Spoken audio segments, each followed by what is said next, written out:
Vous êtes bien sur France 24 et bienvenue dans cette nouvelle édition du Journal de l'Afrique. Voici les titres.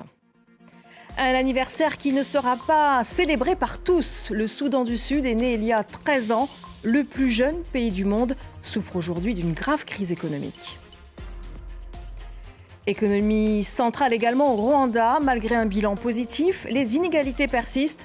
Reportage à suivre dans le secteur de la restauration.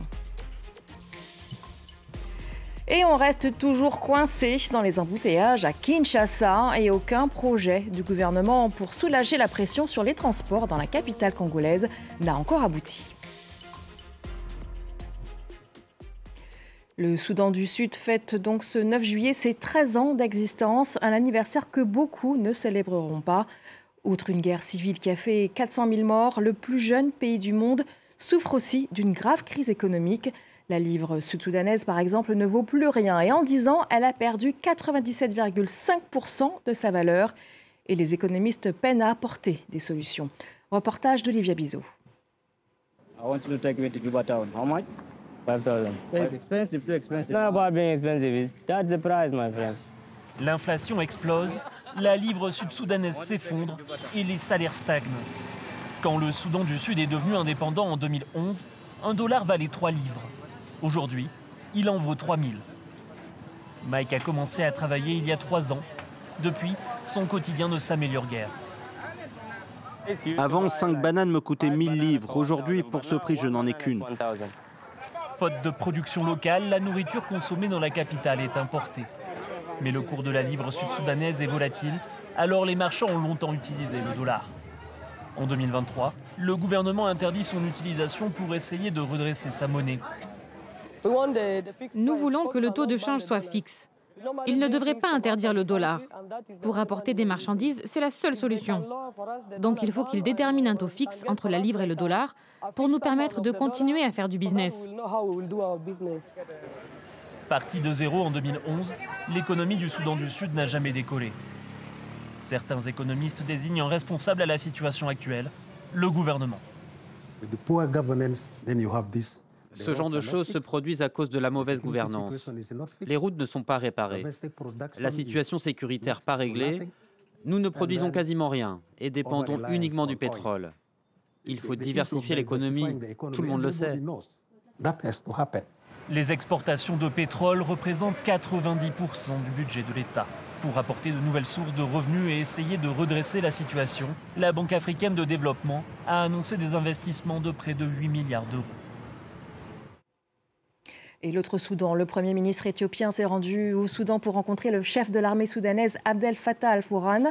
Une visite qui, selon Abiy Ahmed, marque son engagement à trouver des solutions durables pour la stabilité du pays. L'Union africaine tente de son côté de relancer les pourparlers en vue d'une trêve entre le général Burhan et son rival Mohamed Hamdan Daglo, chef des FSR après 15 mois de conflit qui a fait des dizaines de milliers de morts. Acté et assumé. Le ministre malien des Affaires étrangères a confirmé que le départ de son pays, du Burkina Faso et du Niger, de la CEDEAO était irréversible. Abdoulaye Diop a également indiqué que le Mali restait cependant ouvert à la coopération avec la communauté des États ouest-africains. Naturellement, par rapport à la CEDEAO, nos chefs d'État ont été très clairs en indiquant que le retrait des 3 pays de la CEDEAO est irrévocable et a été fait sans délai.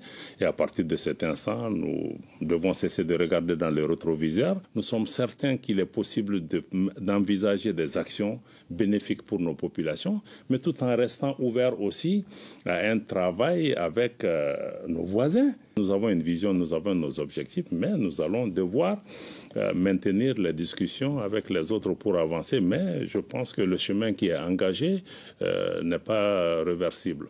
La vision, c'est de travailler à pouvoir arriver à une fédération des 3 États. Des comptes des élections au Rwanda qui se rendent aux urnes le 15 juillet prochain. Le président sortant, Paul Kagame, prône son bilan économique, notamment dans le domaine des services et de l'industrie de tourisme de luxe. Mais les inégalités entre habitants sont parmi les plus hautes en Afrique de l'Est, selon la Banque mondiale. Un fossé qui s'illustre dans les cuisines de la capitale. Reportage de Clément Diroma. Prunes du Japon, chips de betterave et purée de courgettes, assemblées minutieusement.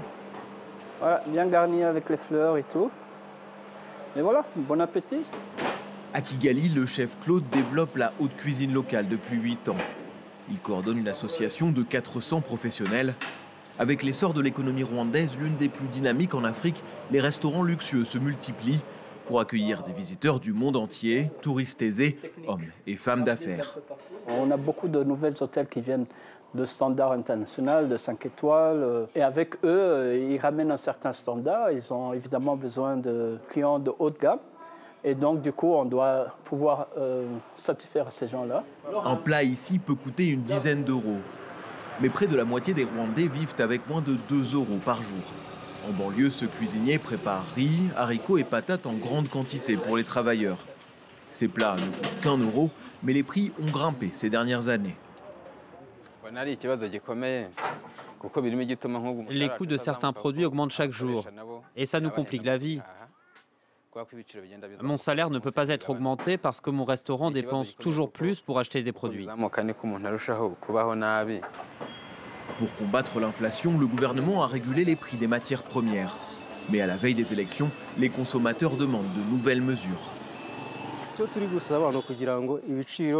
Je veux que les prix de la nourriture baissent et correspondent à mon salaire. Par exemple, si un gars normal comme moi gagne 1500 francs par jour, alors je dois pouvoir acheter mon repas pour un prix équivalent. Le coût élevé des produits de base est l'une des rares critiques formulées par les Rwandais à l'encontre du bilan de Paul Kagame. Son post sur les réseaux sociaux aura certainement fait le buzz. La fille du président camerounais Paul Biya a fait son coming out il y a quelques jours en publiant une photo d'elle et de sa petite amie.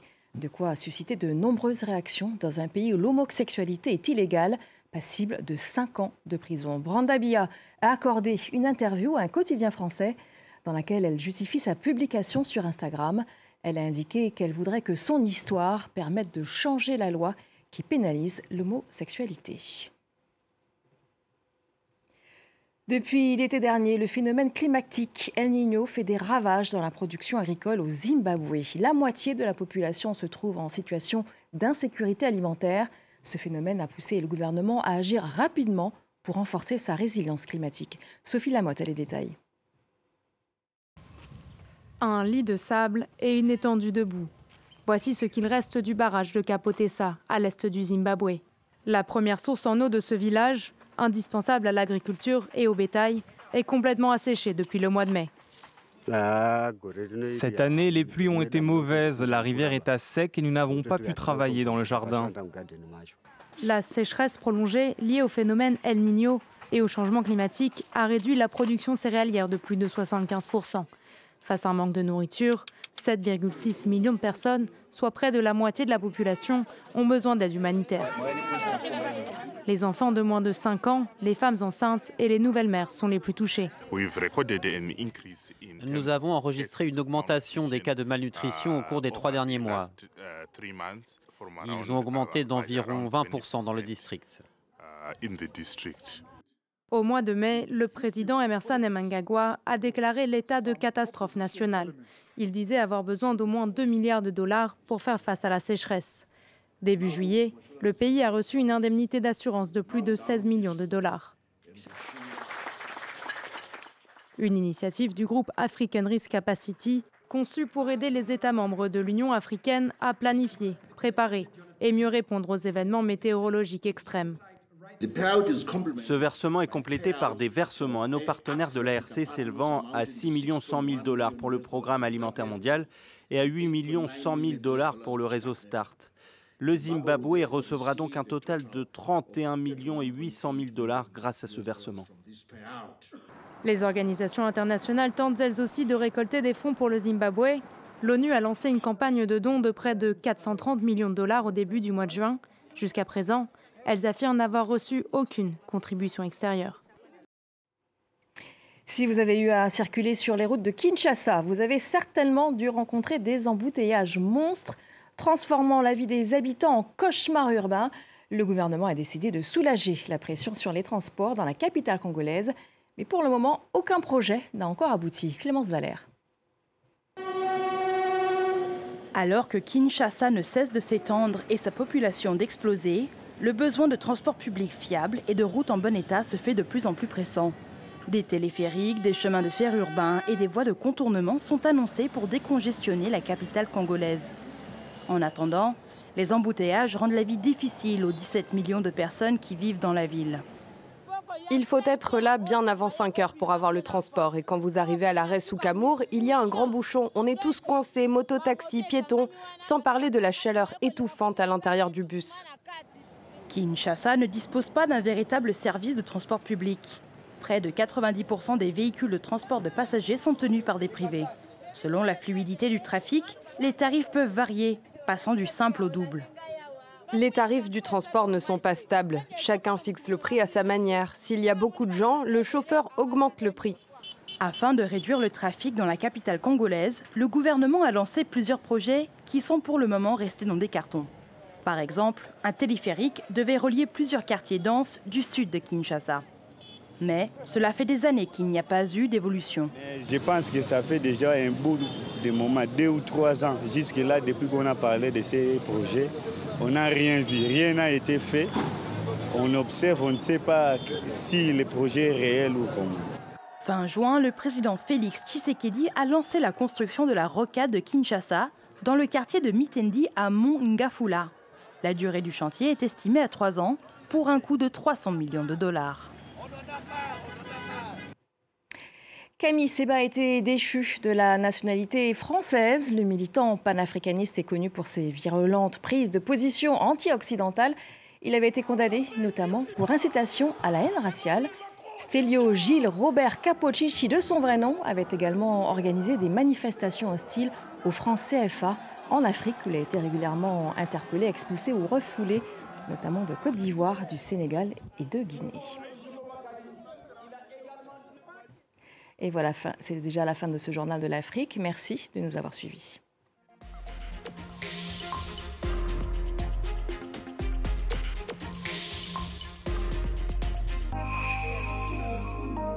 Il y a quelques années, Michel Djivonou lançait un dialogue avec son père immigré togolais. De cet échange naîtra la pièce de théâtre Le voyage de mon père.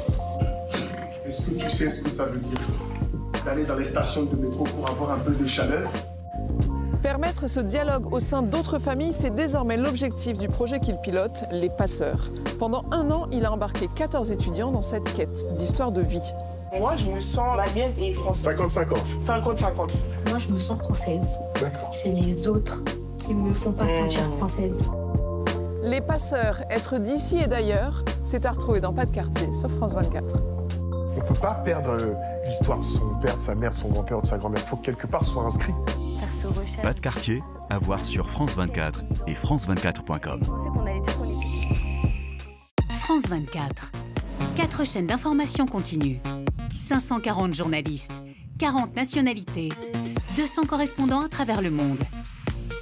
Une présence sur tous les continents. 522 millions de foyers reçoivent France 24 dans plus de 180 pays. Près de 148 millions de téléspectateurs et internautes regardent la chaîne chaque semaine.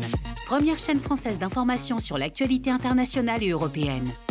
Première chaîne d'information internationale en Afrique francophone et au Maghreb. France 24, c'est aussi un succès sur le numérique. Ce sont 2,3 milliards de vidéos vues en ligne en 2023. France 24 est numéro 1 sur YouTube, sur Facebook et sur WhatsApp.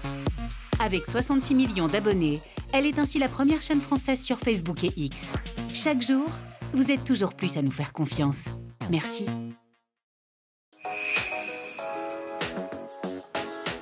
Bienvenue à tous pour la 78e édition du Festival d'Avignon. Spectacle, chant, danse et même cirque, tous les arts sont célébrés ici pendant 3 semaines. Plus de 1600 spectacles sont proposés à travers la cité papale. Et puis fait marquant cette année le grand retour de la comédie française. Sens même de notre métier, d'aller chercher dans le répertoire des histoires ancestrales qui aujourd'hui peuvent nous donner la force de réfléchir d'abord, de se regarder un peu et peut-être d'aller au combat. Ne manquez pas notre émission spéciale de À l'affiche, Avignon, capitale des arts. À l'affiche, sur France 24 et france24.com. Ouais, tire un peu plus et décale. Encore, encore. Retrouvez la météo avec Alliance, assureur officiel de Paris 2024. Alliance, avec vous de A à Z.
Et là, ça, c'était très bien. Allez, allez. C'était la météo avec Alliance, assureur officiel de Paris 2024. Alliance, avec vous de A à Z. En soirée, faites un tour complet de l'actualité dans l'Actu 360 aux côtés d'Anthony Saint-Léger. Tous les faits, toutes les clés pour décrypter l'actualité. Je vous donne rendez-vous du lundi au jeudi de 22h à minuit en direct dans l'Actu 360 sur France 24.